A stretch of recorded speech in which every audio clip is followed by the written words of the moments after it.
Just to get us started, I want to talk a little bit about sort of how did we get to where we're at before we start talking about growth in the future. So how have we grown in the past? And this picture on the screen, this is a sort of representation of what the city of Durham looked like in the 1870s. So that's sort of thinking back to the past, where have we come from? And I'd like to start by looking back to the year 1900. So in 1900, our region, our 7 counties, had a total population of 175,000 people. And our largest city of Raleigh had 13,000 people. Durham was second with 6,000, and Chapel Hill was our 3rd largest city with 1,000 people. Sanford was also right around 1,000. All right. Now, if we roll the clock forward 40 or 60 years to 1960, that's when our region finally hit 500,000 people. So around the early 1960s. So you're thinking this is about 10 years after that period of time that we were talking about this morning in the creation of RTP.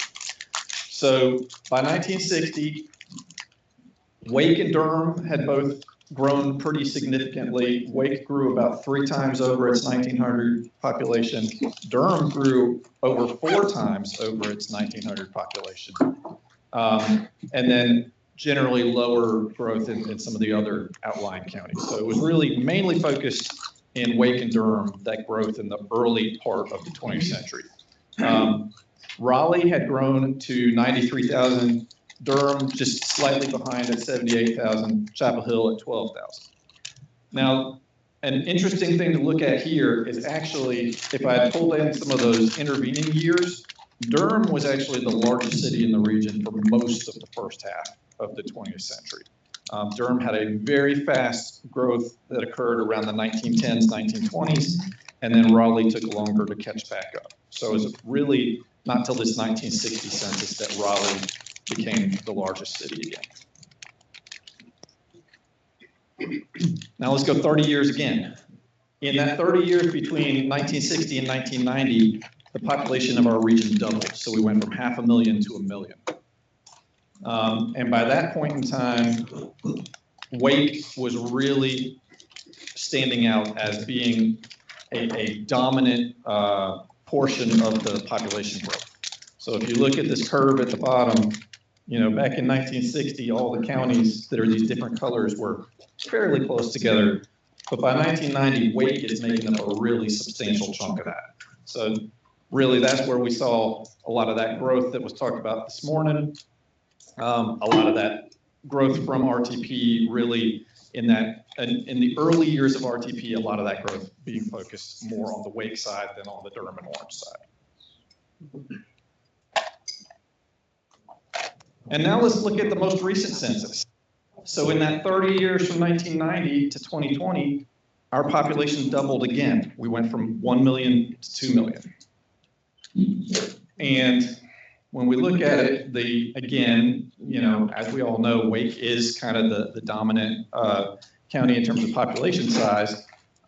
It now, as of the 2020 census, represents 55% of our region's population. And Wake County hit that 1 million population mark sometime around the year 2014.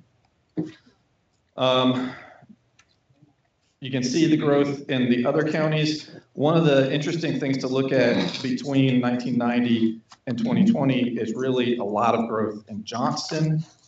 That Johnston was growing at a higher rate than the region overall. And the other sort of interesting thing to see is Cary really emerging as a major municipality for the region. So, enough with the history. Where are we today? This is the latest state demographer's projection of where population is at for our region in the year 2026. It pegs us at 2.3 million for the region. That's 1.2 million for Wake, 346,000 Durham, 260,000 in Johnston, and lower for some of the other counties. And the state demographer's estimates do put the city of Raleigh over that 500,000 mark at this point. and also put the city of Durham over that 300,000 mark, with Cary getting pretty close to that 200,000 mark. So that's sort of where we are today. Now let's talk about the future. The State Demographer's Office puts out projections every year of what they anticipate future growth will look like. Now, looking back at the historical numbers, for the last 100 years up to this point, we have been doubling our population every 30 years, roughly. That is not what the State Demographer is projecting for the future, and I think that's a good thing. Because that would mean we'd be at 4 million by 2050, whereas the State Demographer is putting us more around 3 million. It's a much more manageable number to work with. In terms of where the State Demographer is showing that growth happening, as you might expect, there's still a lot of growth in Wake County, as well as Durham and Johnston. But a couple of things to point out here. You know, that curve of the line starting to kind of flatten out a little bit. That's a normal thing that happens in any region. That's to be expected. At some point, you can't grow anymore. You start to kind of hit that capacity, and the curve starts to turn back down. That is a normal thing. That's not a problem. So I just want to be clear about that.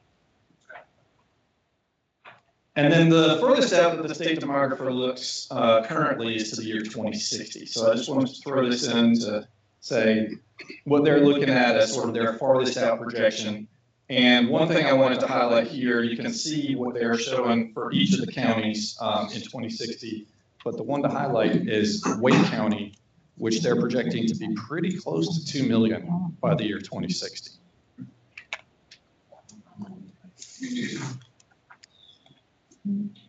So another sort of way to look at the growth is sort of how much of this has been urban growth and how much of our population is living in the rural areas.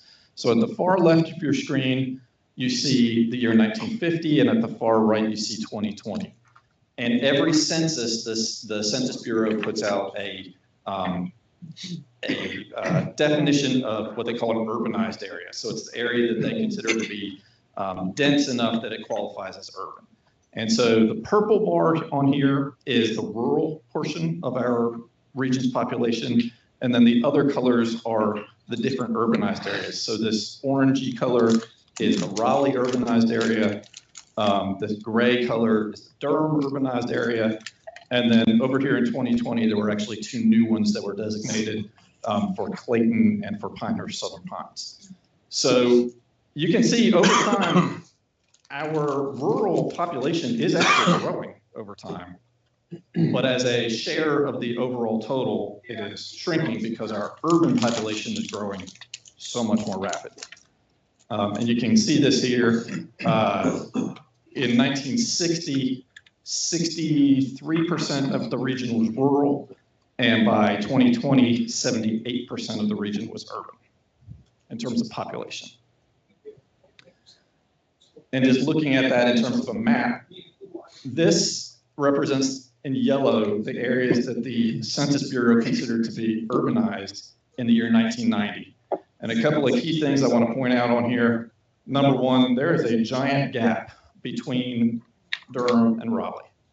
It does not include Wake Forest. It does not include, those sort of southwestern Wake communities. It does not include Knightdale or anything out to the east. It does not dip into Chatham County or up into Franklin County. It is really kind of focused in.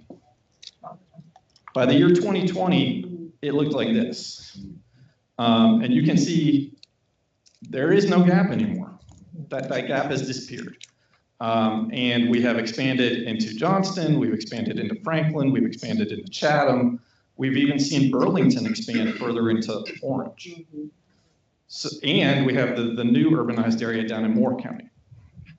So I think the big picture here is we are obviously growing. We're having lots of urban growth in the region, but that we are growing together as a region. It's all sort of starting to mesh together. Now, I do need to put a couple of caveats on this one. the green on this represents areas that, based on our current modeling that we do for our transportation plan, that model would project these are areas that might have densities that would meet those urbanized area densities by the year 2055. So you can see, at least based on that model, it's showing further expansion of the urban areas into Johnston, further expansion south into Harnett, expansion in Chatham out in the Pittsburgh area, and further expansion north into Granville and Franklin. So our region really is expanding. I do need to make one caveat that that particular model does not include Lee and Moore counties, so that's why we're not showing anything there. It doesn't mean there's not going to be growth there. We think there will be.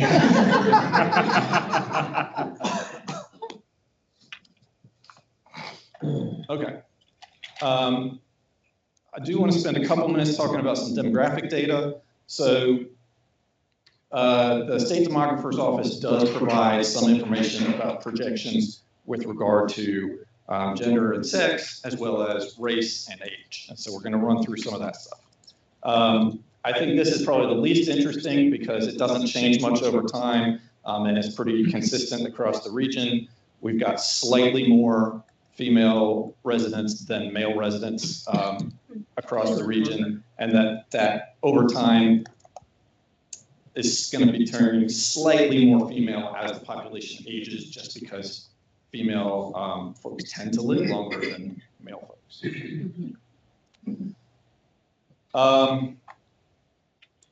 Age is a really interesting one to look at.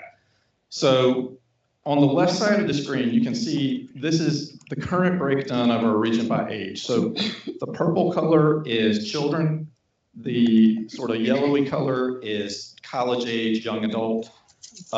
This gray color is your primary working age, your 25 to 64. And the orange is your 65 and over. So you can see that this is where we are currently, but even comparing that to 2020, we are seeing massive growth in that aging population. We went from 14% 2020 to 17% today, and the demographers predicting will be at 23% by the year 2050. And that represents roughly several 100,000 new elderly residents coming into the region. I think I have the there. So between 2020 and 2050, our region would add 100,000 children, we'd add 60,000 young adults, we'd add 460,000 working age adults, but we'll be adding 410,000 senior adults. And that is a major issue that the region is going to have to deal with over the next 30 years. I do have a slide here that breaks it down by county. I'm not going to take it's going to take a lot of time to go through this, so I'm going to skip it, but I'm happy to share these slides with anybody who wants to see them. The other data that we get from the demographer is looking at race, and so their projections, so on the left you can see the purple color is white, the sort of yellow color is black or African American, the gray color is Asian, and then there's a orange that is Native American, and sort of a teal color that is sort of a catch-all other category. Over time, all of those groups are projected to grow, but obviously their percentage of the whole changes, so the white and black percentages will drop over time. The Asian percentage and the other percentage will grow. That's the current projection. One question that often comes up is, why is Hispanic and Latino not on that previous slide? That is because the census treats Hispanic and Latino as an ethnicity, not as a race. And so there is some census data that we can get that pulls out Hispanic and Latino as if it were a separate race, but that is a snapshot in time. We don't have the projections for that. So at least in terms of the most recent census data, about 13% of the region is Hispanic or Latino.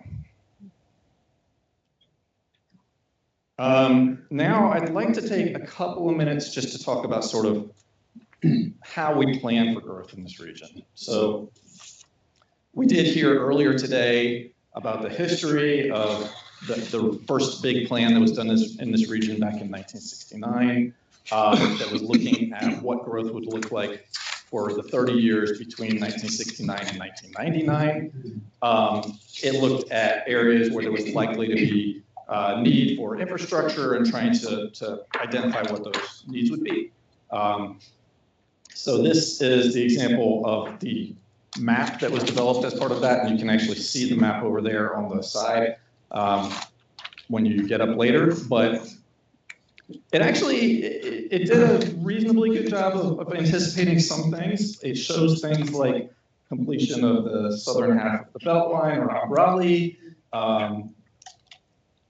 It shows, you know, growth. This yellow is sort of where they anticipated growth.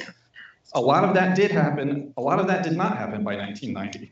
They really anticipated a lot of growth happening here. And if you remember that 1990 urbanized area map, that growth hadn't happened there by the 90s. It's happened now, but by the 90s it happened. So they got some things right, they got some things wrong, but they were thinking about what the future might look like and using that to help them make decisions. So for example, again, it does not show I-40 connecting out here. And it doesn't show the eastern I-40 down to Wilmington, because those weren't ideas yet in 1969. The next sort of big regional exercise that was done was in that late 90s period. This was also discussed earlier, the regional development choices exercise, where they were thinking about what are the different ways that our region might grow and trying to think about what policy decisions they would need to implement at the local level in order to influence how that happened. So really, for the vast majority of the planning, sort of regional planning that happens in our region, a lot of it centers around transportation. And this is something that's really complicated, and I'm really just going to gloss over this, but I think it's critical that you all understand how this process works. So in the early 1960s, the federal government set up what are called metropolitan planning organizations. And these are designated regional bodies to make decisions about planning related to transportation projects and funding. And they were set up around any area that had an urbanized area with more than 50,000 people. So in our region, we actually have many different planning organizations. We have the capital area MPO that was formed back in the 1960s. Originally, it covered Raleigh, Cary, Garner, and a small piece of Wake County, and it has expanded over the years. I have a map on the side that'll show where all of these are. We have the Triangle West TPO, which was formerly known as the Durham, Chapel Hill, Carrboro MPO. They were formed in 1980 when the census expanded their urbanized area to also include Chapel Hill and Carrboro. It had previously only included Durham. The Burlington-Graham MPO was formed in the 70s, and that did expand into our region in Orange County back in the 2000 census. The Sandhills MPO was actually formed just a couple of years ago as a result of that newly designated urbanized area in Moore County. And also the Fayetteville MPO also covers a small portion of Moore County. We also have RPOs. These are sort of the rural counterparts to the MPOs. So we have two in this region. The Central Pines RPO covers Orange, Chatham, and Lee counties and Moore County. And the Upper Coastal Plain RPO covers Johnston County. So this is sort of the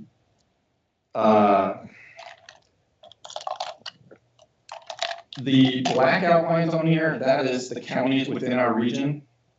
And all the colors on here are the different planning organizations. So you can see it is very complicated to know sort of which organization is responsible for the decision-making in which area. And even within counties, it can get complicated. So let's take Chatham here, for example. They're in 3 different organizations. So if you're in this part of the county, you're in Central Pines RPO, and this part's in the Triangle West TPO, and this part over here is in the Capital Area MPO. So there's a lot of coordination that happens between all these groups. And there's a lot of coordination, obviously, at the local government level. But this is sort of the way that a lot of the transportation planning happens in the region, through these groups. So each of these groups, their main function is to develop long-range plans. And for the 2 largest MPOs in our region, Capital Area and Triangle West, they have worked since 2009 to develop a joint metropolitan transportation plan. So they actually work with Central Pines, and we help them coordinate on developing their plan together so that we have a single unified plan for that major metropolitan portion of our region. And actually, the most current one of these is just getting adopted this month. Campo adopted a couple days ago, and Triangle West should adopt next week. But all of the MPOs and RPOs around the region do similar types of work. And then one last thing I wanted to kind of talk a little bit about is the community viz land use forecasting model. And this is a little bit down in the weeds, but this is the model that Central Pines uses to help identify where growth is likely to happen in the region. So we developed this model to support that joint metropolitan transportation plan that the 2 MPOs do. And what we do is we take those growth forecasts from the state demographer that are at the county level, and we say, okay, we know how much growth is going to happen in each county, but where within the county is it going to happen? And we use this model to help us figure out where that population and employment growth is likely to occur at a more specific location kind of level. And this is something that we do have available for a large portion of the region, but again, because it's tied to that MPO work, it does not cover the entire region. I believe that's my last slide. Yes. So I'm happy to take any questions, but I want to make sure we have enough time for the next speaker. So.